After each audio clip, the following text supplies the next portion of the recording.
Hi there, Danny here. I just finished my XC Polish Cup race. It was an amazing one. You're going to see the video very soon. But today I got the chance to put my hands on the AERO racing bike. This is the BH, the Spanish one, Pro 7, but I also have the previous generation of the frame. So you're going to see some differences. But the most important thing I want to share with you is 5 things you should know about AERO racing bikes before you buy those. So AERO road bikes are optimized, are designed for aerodynamics. That means speed, not that much for comfort or other features. And so, number one thing you should know is that you have to be quite strong in order to take full advantage of the AERO racing bike. That means 30 kilometers per hour should be no problem for you. It would be ideal if you would be able to ride like 10, 15, 20 or more minutes with over 35 kilometers per hour. 40 kilometers per hour is amazing. Then the AERO bike will crush the classical climbing bike because of the AERO design. So that's number one. You should be quite strong. Number two, AERO bikes are not as comfortable as climbing bikes in terms of the compliance, because the climbing bikes have different shaping, they are like lighter and they will take some vibration comparing to the AERO bike, mostly because of the seat post. We're gonna cover that in a second.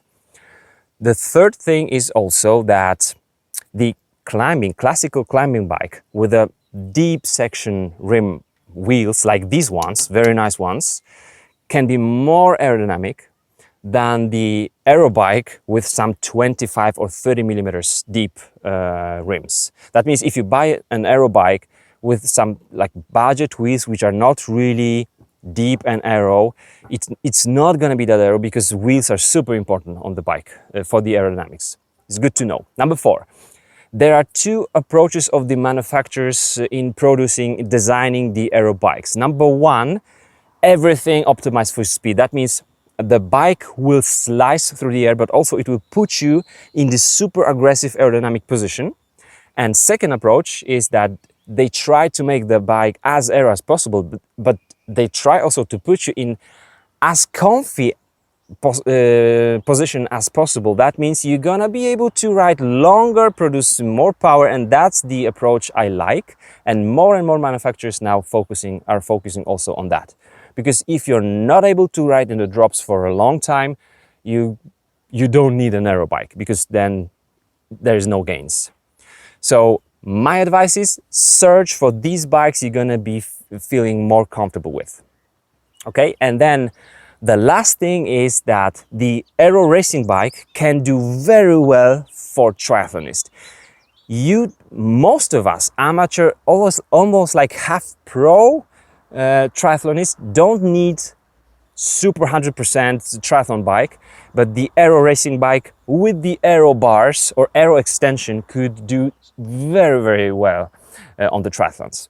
So that's something you should know about AERO bikes. And now let's see, because these are awesome bikes, what are the features, what are the AERO features of the AERO racing bike. So first thing, as you can see, the frame will always look badass. It is larger in this, like looking from the side of the bike, but also very thin if you wanna slice the air. So let's see how the frame looks like.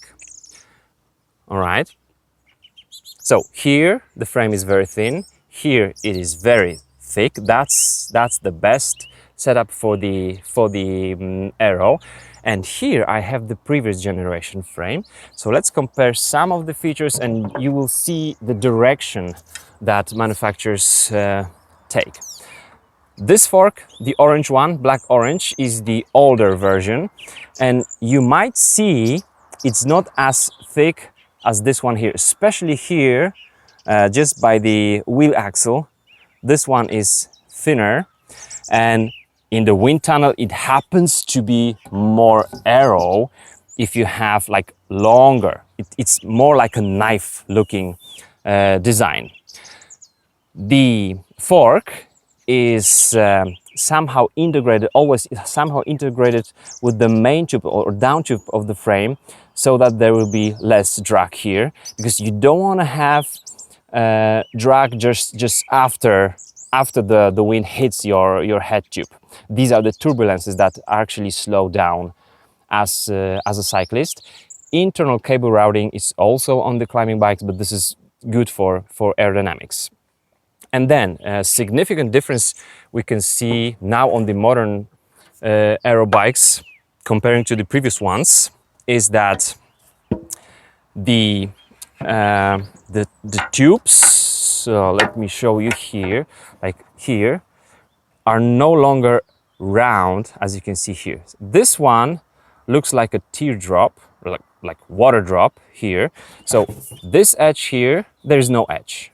Okay, this is round, and that's what we thought would be most aerodynamic. But if you look here, you can see two edges, and this is the NACA profile. So it's actually same tube, but like with a little cut here.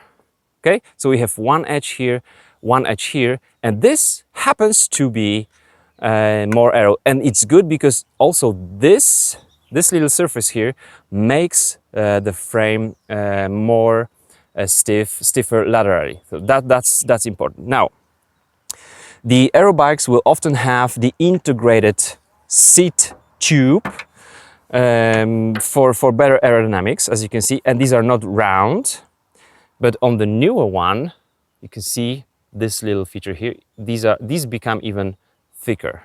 So this is the previous generation is here, and this is the newer generation on the right, on the Pro 7.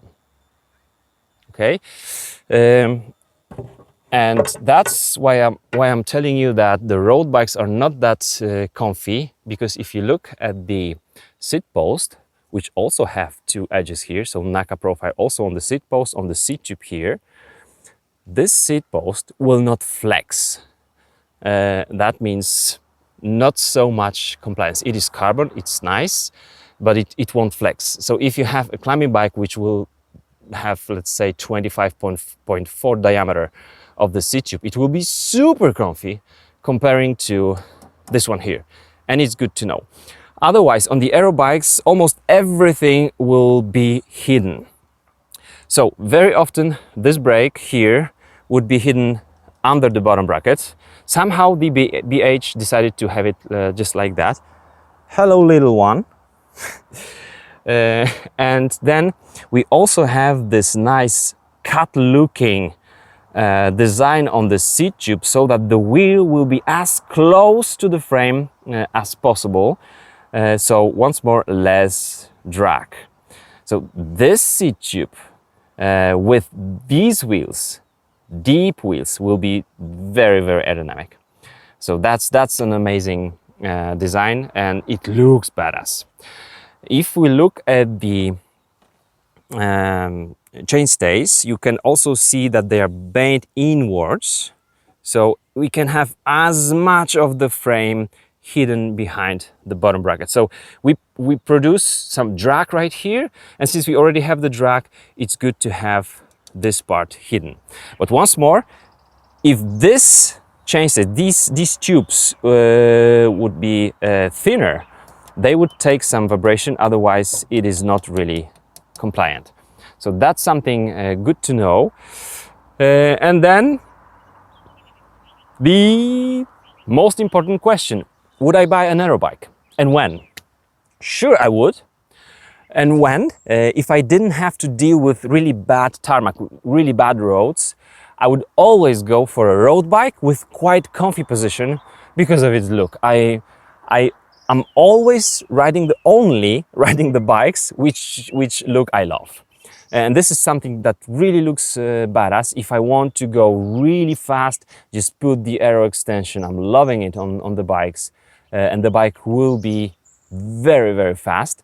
So as you could see, there is maybe not that many differences, but they're always trying to tweak something, to test something in the wind tunnel. By the way, 1 hour in the wind tunnel costs a lot of money. That's why these are not that cheap as well. But there's not a huge difference between a road bike and climbing bike price. So that's it. The road bikes would also sometimes have the very aero, like integrated cockpit, but that's on the most expensive bikes. And that's it. Let me know, guys, do you have an aero bike? What do you like about these? What you don't like about your aero bikes? And see you soon with the cross-country Polish Cup full race. It's gonna be amazing. And this is what I wanted to share with you about the aero machines. Bye-bye.